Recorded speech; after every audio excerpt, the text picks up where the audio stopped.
हम आपको आए दिन जो है नए नए मेहमान से मिलाते हैं। आज हमारे मेहमान जो है पापाज के कन्वीनियर है आसमा गोनी।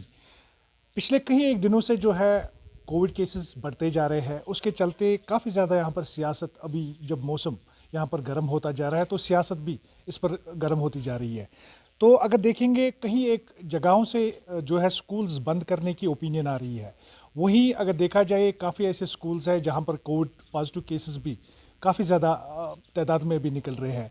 वहीं अगर देखेंगे पापाज की तरफ से जो कन्वीनियर अभी है, इन्होंने भी एक लेटर निकाली है। इन्होंने बताया है कि ऑनलाइन क्लासेस ऑन करने चाहिए। इनसे कुछ सवालात इसके मतलब पूछेंगे, क्योंकि एडमिनिस्ट्रेशन को भी कहा गया है कि डीसी साहिबान जो है अपने अपने डिस्ट्रिक्ट की खुद नज़र रखे, और अगर कहीं पर लगता है उनको, वो ऑनलाइन क्लासेस या स्कूल्स को बंद कर सकते हैं। उसी के चलते हमारे साथ में आसमा गोनी है, इनके साथ बात करेंगे। सबसे पहले आपका खैर मकदम है। शुक्रिया। अस्मा, आपसे एक सवाल है मेरा। सबसे पहले आपने एक लेटर निकाली है, आपने बताया कि ऑनलाइन क्लासेस फिर से शुरू करने चाहिए जबकि स्कूल्स बंद करने चाहिए। क्या सोचकर आपने, क्या डीसी साहिबान से आप मतलब मुतमईन नहीं है? उनको बताया गया है कि ऐसे ऑर्डर्स वही निकाल सकते हैं। जी, जहाँ तक मुतमईन की बात है, मैं आपको ये बताती हूँ कि जो पहले सर्कुलर आया था, जब ये कहा गया था कि स्कूल रीओपन होने वाले हैं, तब भी हमने यही खदशा जताया था कि अगर आप स्कूल रीओपन कर रहे हैं, लेकिन ये रिस्पॉन्सिबिलिटी ओव करने के लिए कौन तैयार है? बिकॉज एडमिनिस्ट्रेशन ने तो साफ ये कहा था कि जब तक पेरेंट एनओसी नहीं देते, तब तक वो अलाउ नहीं किए जाएंगे। तो स्कूलों ने भी यही सर्कुलर निकाले हैं, पहले तो एनओसी लाइए, उसके बाद हेल्थ सर्टिफिकेट लाइए। तो अगर सब कुछ हम ही पे है, मतलब रिस्पॉन्सिबिलिटी भी हमारी, और उसके बाद अगर कोई ऐसा केस आता है, जैसे अभी आपने देखा होगा रिसेंटली जब से स्कूल खुले हैं तब से एक नंबर जो बढ़ रहा है, उसमें ज़्यादातर नंबर जो है वो टीचर्स और बच्चों का पाया जा रहा है। तो ना सिर्फ ये हम ये कह सकते हैं कि 10 या 5 या एक भी बच्चा पॉजिटिव होता है अगर किसी स्कूल में, डैट मीन्स हम उन हज़ारों बच्चों को और उनके साथ साथ उनकी फैमिलीज़ को भी रिस्क में डाल रहे हैं। तो ज़रूरी नहीं है कि बच्चे जानते हैं कि इनको जल्दी पॉजिटिव का मसला नहीं है, लेकिन बच्चे कैरियर हो सकते हैं। तो जब ये बच्चे स्कूल से आते हैं, कोई इन्फेक्शन लेकर आते हैं, तो ऐसे ऐसे करने से आपको नहीं लगता है कि अब एडमिनिस्ट्रेशन पर उंगली उठा रही है? क्योंकि उनने बताया था हम पूरी तरह से यहाँ पर मेजर्स ले रहे हैं, प्रिकॉशनरी मेजर्स ले रहे हैं, ताकि स्कूल्स में जो भी एसओपीज़ है, गाइडलाइंस है, वो उनको फॉलो करें। तो आप ऐसे करके बता रहे हैं कि उन्होंने वैसे काम नहीं किए। अगर ऐसा हुआ होता तो शायद जो अभी पॉजिटिव केसेस आए हैं, जो टीचर्स और स्टूडेंट्स पॉजिटिव पाए जा रहे हैं, तो अगर एसओपीज़ को फॉलो किया गया होता अच्छी तरह, तो शायद ये केसेस आगे आते ही नहीं, ये नंबर इंक्रीज़ ही नहीं होता। तो कहीं ना कहीं अगर हम ये देखें कि अगर कॉलेज के बच्चे, आपने देखा होगा एनआईटी श्रीनगर में क्या हुआ, या ये हमारी यूनिवर्सिटी के बच्चे, जब वो एसओपीज़ फॉलो करने के बावजूद वहाँ पॉजिटिव केसेस हैं, तो हम छोटे बच्चों को कैसे, हम ये अपने आप को कैसे यकीन दिलाएं कि वो एसओपीज़ को फॉलो कर सकते हैं? जहाँ तक बात है एसओपीज़ को फॉलो करने की, तो मैं आपको बताती हूँ, कल मैं डायरेक्टर ऑफिस गई थी। जो डायरेक्टर ऑफिस, जहाँ पे हम कहते हैं कि वो पूरे स्कूल्स की निगरानी में, या सारे जो स्कूल्स हैं वो उनकी देख रेख में है कि क्या स्कूल्स एसओपीज़ को फॉलो करें या नहीं। तो अगर वो अपने ऑफिस में एसओपीज़ को फॉलो नहीं कर सकते, क्योंकि कल वहाँ पे कोविड पॉजिटिव केसेस पाए गए थे, जिसकी वजह से डायरेक्टर ऑफिस जो था वो बंद था। तो अगर वहाँ पे बड़े मैच्योर लोग एसओपीज़ को फॉलो नहीं कर पा रहे हैं, तो आप स्कूलों की एसओपीज़ को फॉलो करने की गारंटी किस पे डाल रहे हैं? चलिए, आपने इसके लिए तो बात की है, लेकिन अगर हम बात करेंगे पेरेंट्स, जो गरीब पेरेंट्स हैं, मैं उनकी ज़्यादा बात करूंगा। आपने उनके लिए कुछ नहीं किया। अगर पिछली बार की हम लॉकडाउन की बात करेंगे तो पेरेंट्स ने घर बैठकर बच्चों की फीस अदा की। आपने नहीं बताया कि डिडक्शन मिलना चाहिए, आपने कोई भी इसके लिए स्टेटमेंट नहीं दिया। आज अगर यहाँ पर ऑड एंड इवन क्लासेस ले रहे हैं तो 15 दिन के लिए क्लासेस ऑन किए गए हैं, 15 दिन वो घर में बैठते हैं, तो आपने वो भी नहीं कहा कि 50% डिडक्शन उनके फीस में, उनके ट्रांसपोर्ट चार्जेस में होना चाहिए। तो खाली जो ऑनलाइन के पीछे ही क्यों भागते हैं? अगर स्कूल खुले हैं तो प्रिकॉशनरी मेजर्स तो गवर्नमेंट ने पहले से ले रखे हैं, एसओपीज़ गाइडलाइंस फॉलो करने की बात की जा रही है। तो एक पेरेंट्स एसोसिएशन होने के नाते आपको नहीं लगता है कि ये डिस्क्रिमिनेशन हो रहा है लोगों के साथ में, आपके तई? सर, अगर आप शायद या तो आप मेरे बारे में जानते नहीं है या आपने फॉलो नहीं किया है, बिकॉज जहाँ तक डिडक्शन की बात है फ़ी को लेकर, या फिर कंसेशन की बात है, डे फर्स्ट से जब से हम इस फील्ड में आए हैं, तब से लेकर अब तक हमेशा हमने पेरेंट्स के हक़ की बात की है। जहाँ तक डिडक्शन की बात है, आपको याद होगा असगर सामून साहब ने एक ट्वीट भी किया था उसको लेकर 40% वेवर का। वो हम लोग नहीं हुआ। नहीं हुआ। वो क्यों नहीं हुआ? क्योंकि इवन उनको ट्रांसफ़र कर दिया गया। ये इतनी बड़ी लॉबी हो रही है कि पेरेंट्स के हक़ के लिए कभी किसी को अगर जो आगे आना भी चाहता है उसको आगे आने नहीं जा जहाँ तक रही हमारी बात, चाहे वो डायरेक्टर ऑफिस से लेकर एलजी साहब को हमने ये चीज़ बाकायदा प्रेजेंटेशन दी है कि ऑनलाइन क्लासेस या स्कूल की जो ट्यूशन फ़ीस है इसको हम कैसे सॉल्व कर सकते थे। हमने बाकायदा उनको एक वे आउट भी दिखाया था। अगर दिल्ली हाई कोर्ट की हमने बात की थी तो जो कॉपी पेस्ट ऑर्डर यहाँ निकाला गया था 14 मई को, जिसको लेकर ये कहा गया था कि ट्यूशन फ़ीस देनी है, लेकिन उस ऑर्डर में एक चीज़ मेंशन की गई है कि अगर ऑनलाइन क्लासेस चल रही हैं तब जाके आप ट्यूशन फ़ीस दे सकते हो। तो हमने एलजी साहब से ये भी कहा था कि अगर ऑनलाइन क्लासेस की बात है तो फ्रॉम अगस्त टू नवंबर तक कोई ऑनलाइन क्लासेस क्या कम्युनिकेशन भी श्रीनगर में नहीं था, फिर उस पीरियड की हमें ट्यूशन फ़ीस क्यों देनी है। और उसके बाद बस फ़ीस को लेकर भी हमने हमेशा आगे वोकल रहे हैं कि अगर बस फ़ीस जो सर्विस जो पेरेंट अवेल ही नहीं कर रहा वो सर्विस हम क्यों दें। रिगार्डिंग आज जो 15 डेज़ ये आप कह रहे हैं, इसके लिए भी हमने ऑलरेडी फ़ी फिक्सेशन कमेटी को भी लिखा है कि अगर 15 days he school on off होना है, जिसके लिए उन्होंने हमें ये रिप्लाई किया कि बिकॉज सैलरी पोर्शन है, सैलरीज विड्रॉ करनी होती है इनको स्कूल वालों को, तो ये कुछ अकाउंट है, उसके लिए भी हमने इनको लिखा है कि आप रिपोर्ट्स लाएं, आप ऑडिट करवाएं स्कूलों का, और तब तक एक बोल्ड स्टेप लें कि जो स्कूल जब तक ऑडिट रिपोर्ट नहीं देता तब तक वो ट्यूशन फीस भी ना ले। लेकिन एडमिनिस्ट्रेशन ऐसा कुछ कर नहीं रही है। अगर आपने बातें की है, क्या वो शेल्फ में ही रखी है आपने, फिर उसके मतलब कोई बात नहीं हुई, फिर उसके मतलब आपका कोई काम नहीं हुआ? नंबर एक। नंबर दो, अगर देखा जाए छोटे बच्चों के लिए ऑनलाइन क्लास, आपको नहीं लगता है कि मैक्सिमम पेरेंट्स जो हमारे पास करीब 75% ऑफ पेरेंट्स जो ये अभी क्लेम कर रहे हैं कि हमारे बच्चे ख़राब हुए, एडिक्ट हुए इस फ़ोन के, अब वो फ़ोन छोड़ते नहीं, खाली गेम्स खेलते रहते हैं, तो आपको नहीं लगता है कि अगर ऑनलाइन क्लासेस वो एक मैच्योर जो तबका है, यानी कि किसी क्लास के बाद जो है वो होना चाहिए, जबकि छोटे छोटे बच्चे आज एडिक्ट हो रहे हैं मोबाइल से, वो उठते ही नहीं है अब। सर, अगर आपने उस लेटर को गौर से देखा होगा, उस पे लिखा गया है ऑनलाइन और असाइनमेंट बेस्ड एजुकेशन। इसमें हमने कोई मतलब हमने ये कहा है कि बर्डन मत डालें या डिक्टेट मत करें पेरेंट्स को। मैंने आपको पहले ही कहा कि देयर आर टू सेक्ट्स, एक जो पेरेंट है वो चाहते हैं कि फिजिकल क्लासेस हों, हम उनको भी वेलकम करते हैं, और एक जो सेक्ट है जो अभी इस डिलेमा में है कि अभी कोविड केसेस हैं, क्या मेरा बच्चा एसओपी फॉलो करेगा या नहीं करेगा, तो they don't want to take the risk, तो वो प्रायोरिटी हेल्थ को दे रहे हैं, ना कि एजुकेशन को अभी दे रहे हैं, तो हमें उनको भी रिस्पेक्ट इक्वली करना है। तो उस चीज़ के लिए हमने डायरेक्टर साहब को भी कल बोला है और डीसी साहब को भी यही लिखा है कि आप एक ऐसा वे ऑफ निकालें कि बोथ फिजिकल एंड ऑनलाइन दोनों चले। आपको दोनों सेक्ट को रिस्पेक्ट करना है तब तक जब तक कि आप खुद रिस्पॉन्सिबिलिटी लेने के लिए तैयार ना हो जाए।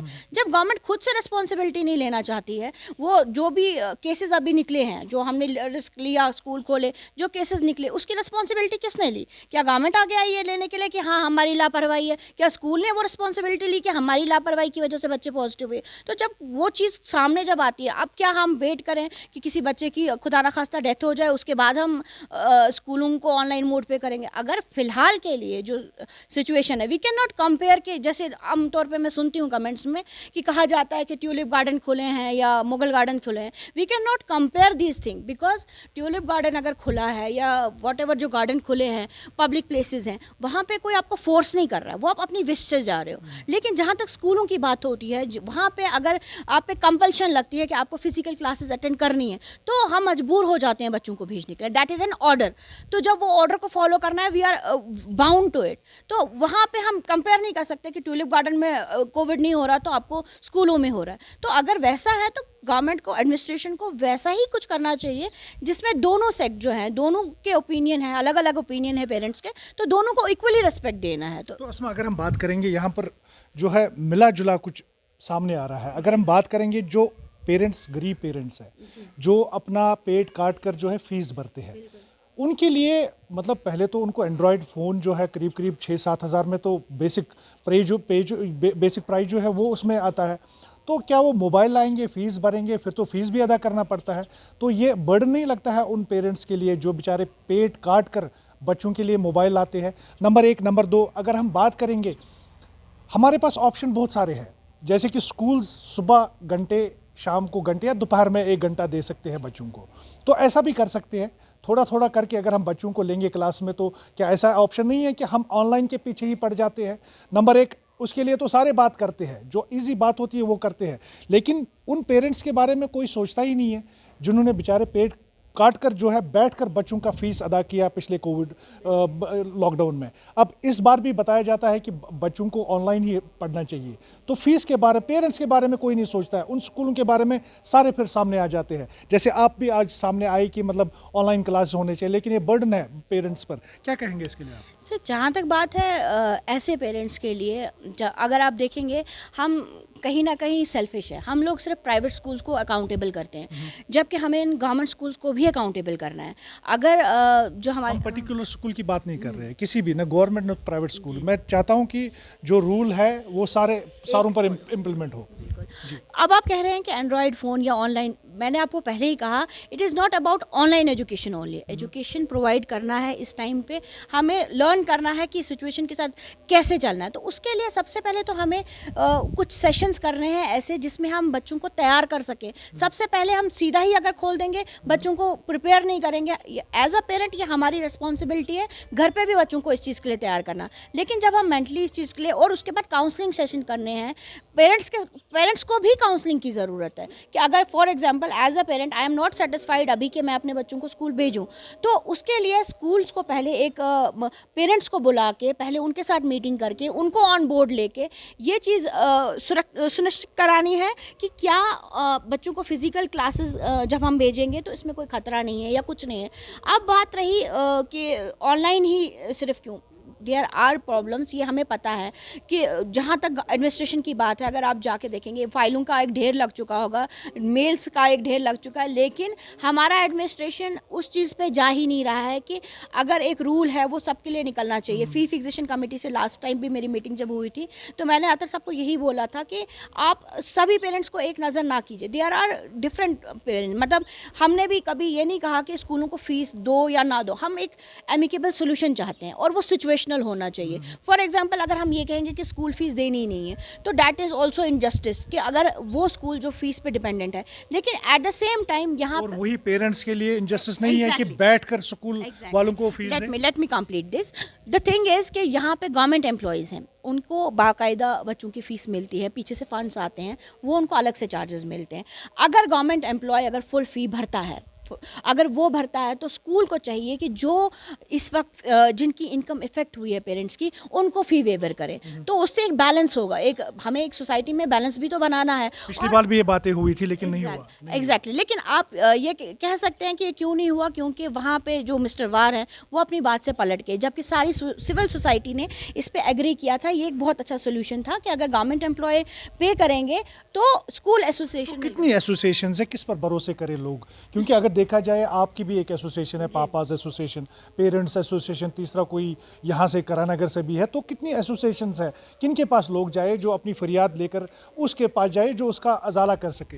एज एन एसोसिएशन हमारा क्या काम होता है? पेरेंट को अवेयर करना और पेरेंट की बात आगे एडमिनिस्ट्रेशन तक पहुँचाना। करना तो एडमिनिस्ट्रेशन को है ना। उसके बाद पेरेंट्स का हमने पहले दिन से बोला है कि हमारी ज़रूरत ही नहीं पड़नी चाहिए अगर हर स्कूल में अपनी एक लोकल पेरेंट एसोसिएशन होगी, और जो भी उस स्कूल का पर्टिकुलर, क्योंकि हम ये नहीं कह सकते कि हर स्कूल में सेम प्रॉब्लम है, हर स्कूल में अपने अपने स्कूल में अलग अलग प्रॉब्लम है, अलग अलग पेरेंट्स का सेक्ट है। तो अगर एक पेरेंट एसोसिएशन अपने स्कूल की, जो कि हमारा राइट भी है, जो आरटीआई एक्ट में भी है, तो अगर वो हो, एक पेरेंट्स को ऑन बोर्ड ले जाए स्कूल मैनेजमेंट में, तो ये प्रॉब्लम्स कभी होंगी ही नहीं। एक सोल्यूशन निकाला जाएगा, मतलब उन पेरेंट्स के बारे में भी सोचा जाएगा, उन गरीब पेरेंट्स के बारे में भी सोचा जाएगा जो इस वक्त जिनकी इनकम बहुत सिवियरली इफेक्ट हुई है। और उसके बाद गवर्नमेंट को ये आगे आना चाहिए और उन बच्चों की इस वक्त, क्योंकि एजुकेशन मैं शुरू से बोलती आई हूँ कि ये हम बच्चों का राइट है और ये देना गवर्नमेंट का काम है, चाहे वो बच्चा प्राइवेट स्कूल में पढ़ रहा है या गवर्नमेंट स्कूल में पढ़ रहा है, दोनों बच्चों की रिस्पॉन्सिबिलिटी गवर्नमेंट की है। लेकिन गवर्नमेंट इसमें अपना पल्ला झाड़ती है और उन्होंने क्या किया है कि गवर्नमेंट स्कूल जो हमारे इस वक्त जो हालत है वो हम सब जानते हैं, वो उस कंडीशन में नहीं है और वो गवर्नमेंट की कहीं ना कहीं कमज़ोरी है, और उस कमज़ोरी को छुपाने के लिए उन्होंने फ्री हैंड दे रखा है प्राइवेट स्कूल्स को। जहाँ पे प्राइवेट स्कूल्स की बात आती है, ऑर्डर्स की बात आती है, तो वो ऑर्डर्स हमेशा स्कूल फ्रेंडली होते हैं। जैसे पैंडेमिक में या लॉकडाउन में ट्यूशन फीस लेने का जो ऑर्डर निकला वो स्कूल फ्रेंडली ऑर्डर था, उसमें पेरेंट्स को कहाँ सोचा गया। लेकिन उसमें भी एक लाइन लिखी गई थी कि पेरेंट्स को फोर्स नहीं किया जाएगा, ऑनलाइन एजुकेशन या ऑफलाइन एजुकेशन नहीं रोकी जाएगी। फोर्स किया गया, लेकिन अगर आप किया नहीं गया। किया हाँ। भरेंगे तो आपका रिजल्ट नहीं Exactly, निकलेगा। ये तो भी अभी हुआ। भी ऐसा ही हो रहा है, क्योंकि अगर देखा जाए आम जो लोग हैं, आम जो पेरेंट्स हैं, उन बेचारों को बहुत सताया जा रहा है on the name of education. और नंबर एक, नंबर दो, जो पिछली बार वादे किए गए थे गवर्नमेंट की तरफ से वो पूरे नहीं हुए। उन्होंने बताया था कि हम वेव ऑफ करेंगे कुछ परसेंट जो है फीस में, लेकिन पूरा फीस जो है भरना पड़ा यहाँ पर पेरेंट्स को। और नंबर तीन, जो यहाँ पर अभी एजुकेशन दी जा रही है, अभी जब नए मतलब सेशन में अभी स्कूल्स खुले, उसमें अगर देखा जाए ऑड एंड इवन क्लासेस दिए जा रहे हैं, जबकि पूरे पेरेंट्स जो है 15 दिन का फीस, 15 दिन की एजुकेशन उनके बच्चों को मिलती है, लेकिन फ़ीस बराबर महीने का लिया जा रहा है। और तीसरा जो ट्रांसपोर्ट फ़ीस है वो भी पूरे महीने का लिया जा रहा है, लेकिन 15 दिन ही आ जाते हैं, क्योंकि ऑड एंड इवन क्लासेस बहुत सारे स्कूलों में है। अब जबकि यहाँ पर अभी स्कूल्स ऑन हुए थे, कुछ ही दिन हुए, इवन कि महीना भी नहीं हुआ।